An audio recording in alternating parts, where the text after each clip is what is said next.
안녕하세요. 대단히 반갑습니다. 그릭넌 잔영TV 이종수입니다. 이번 시간은 1307번째 시간으로 임플란트라는 글을 읽어드리겠습니다. 임플란트. 지난달 하순이었다. 본래 다니던 치과가 아니라 그 옆에 있는 M치과에 가서 임플란트에 관한 견적을 받았다. 왼쪽 위쪽 두 개의 어금니를 임플란트로 해넣기 위한 것이었다. 하나는 1년여 전에 임플란트를 하던 중 임플란트가 빠져 상당 기간 방치해왔던 부분이었다. 여름쯤에 또 하나의 어금니가 치통이 시작되었다.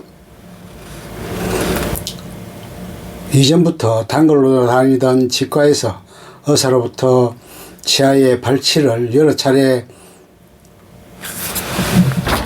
권고하고 있었는데 최대한 버티다 도저히 통증을 견딜 수 없는 상황에 다다랐다. 결국 작심을 하고 치과에 가서 발치를 했다. 발치 후 잇몸을 봉합한 뒤 봉합이 되었다. 일주일쯤 후에 실밥을 뽑았다.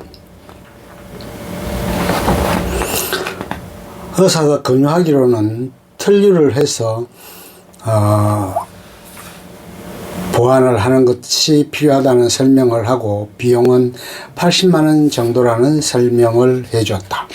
일단 6개월간 발치된 상태로 지켜보기로 했던 것이다.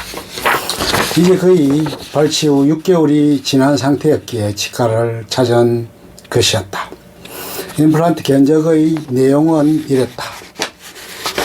오스템으로 하면 치아당 95만원이고 뼈 이식까지 하게 되면 250만원의 치료비가 든다는 안내였다. 전문 상담사가 CT 사진을 보면서 모형을 가지고 설명을 했다. 20년 전쯤에 처음 임플란트를 시작했으니 무척이나 임플란트에 관해서는 이력이 난 셈이다.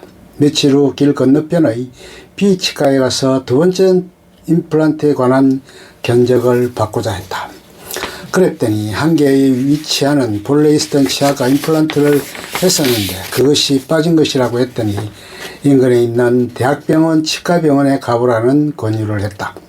자신은 임플란트가 빠진 부분에 대해서는 새로 임플란트를 하기가 쉽지 않기 때문에 그쪽을 권유한다는 이야기였다. 일단 무작정 그곳으로 가서 진료 신청을 했더니 다음 날로 예약을 잡아주었고 동네 병원의 진료 의뢰서를 가져오라고 했다. 다시 B병원에 가서 진료 의뢰서를 받았다. 그리고 다음 날 가서 상담을 받았다. 상상을 초월하는 견적 가격에 기절초풍할 수밖에 없었다. 치아당의 개당 비용이 200만원이었고 뼈 이식 비용도 두 쪽에 각각 200만원, 100만원씩 200만원, 도합 600만원이라는 것이었다. 그렇게 한다 하더라도 예약도 2개월 후에나 식립할 수 있다는 설명에 아연실색할 뿐이었다. 교수들의 진료를 받는 것이 하늘의 별 따기임을 새삼스럽게 느껴볼 수 있었다. 일반 임플란트의 단가가 동네 치과의 견적 가격의 2배에 해당했다. 치과병원의 시술을 포기하고 결국 3차 견적은 항상 다녔던 L치과에 가서 세 번째 견적을 받았다. 그곳의 견적은 개당 110만원에 뼈 이식까지 하면 합계 280만원 상당이었다. 이곳저곳을 다녔지만 결국 최초의 견적을 받았던 M치과에서 시술을 하기로 작심을 하고 다음날에 그곳에 전화를 걸었다.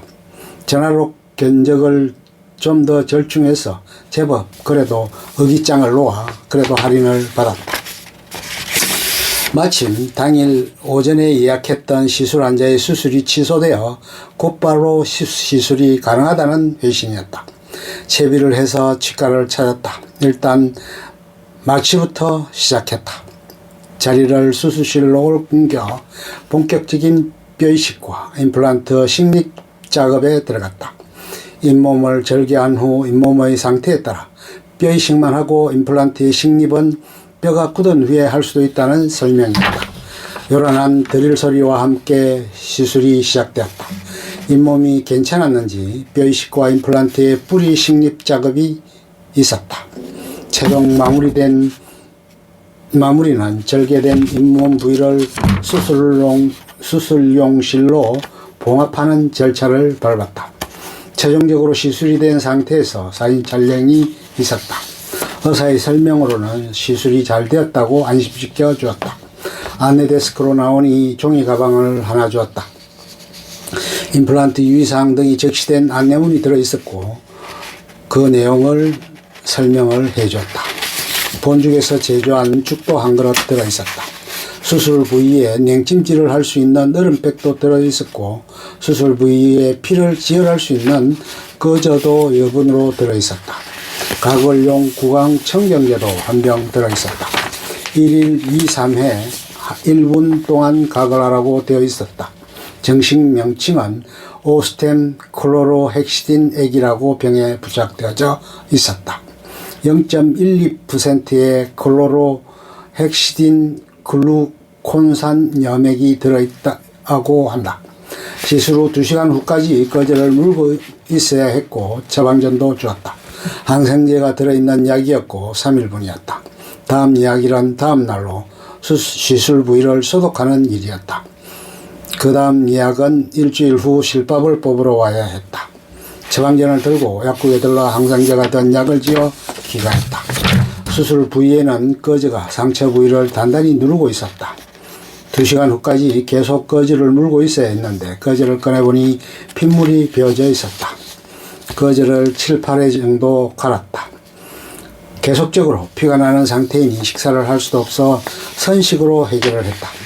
저녁에는 누룽지를 먹었다. 거즈를 뺀 후에는 계속적으로 얼음팩으로 냉찜질을 했다. 양실질도 어려우니 가글용 소독제로 가글로 소독을 했다. 과거에 한 번은 발치를 하고 연수원 숙소에서 자고 일어났는데 침대 시트가 온통 픽센가 된 적이 있었다. 그렇게 큰 통증이나 아픔은 없었지만 수술 부위가 아물고 일주일 후 실밥을 뽑을 때까지는 안심할 수 없는 노릇이었다. 일주일 후 다시 치과를 찾았다.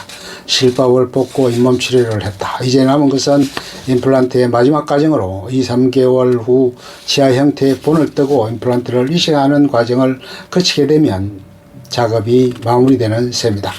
일반 동네 치과에서 임플란트를 해보기도 했고 강남의 유명 S플란트라는 전문 임플란트 치과에서도 임플란트를 해보았지만 특별한 것은 없는 듯하다. 노년에 이런 사람들에게 거쳐야 하는 과정이 임플란트인 듯하다. 60여 년 동안 사용했으면 이제는 거의 고장이 나는 것도 당연지사일지도 모른다. 65세 이상이 되면 2개까지 임플란트의 비용 70%가 보험 처리가 되는데 아직 그 나이에 미치지 못했으니 방법이 없다. 잘못된 이야기로 치아의 건강은 오복 중의 하나라고도 하지만 어쨌든 치아 건강은 건강한 노후의 필수 조건인 듯하다. 참고로 오복은 수, 복, 강령, 유호 등 수는 장수하는 것이고 복은 복을 갖는 것이다. 강령은 심신의 안정과 평화를 가진 것이고 유호덕은 덕을 사랑하고 쌓아가는 삶이다. 마지막 고종명은 편안하게 천수를 누리고 명을 다하고 순탄한 임종을 맞는 것을 말한다. 만여 가지 질병 중 가장 흔한 질병이 잇몸 질환이라고 했다. 무엇보다 건강의 중요성이 강조되는 것이 100세 시대의 핵심이다. TV 프로의 단골 메뉴로 방송되는 것이 임플란트인 시대이고 또 하나는 척추에 관한 부분인 듯하다. 아무쪼록 몸이 편해야 정신건강도 건강할 수 있으리라. 모두 건강한 몸으로 100세 시대를 누리기를 기원해 본다. 끝.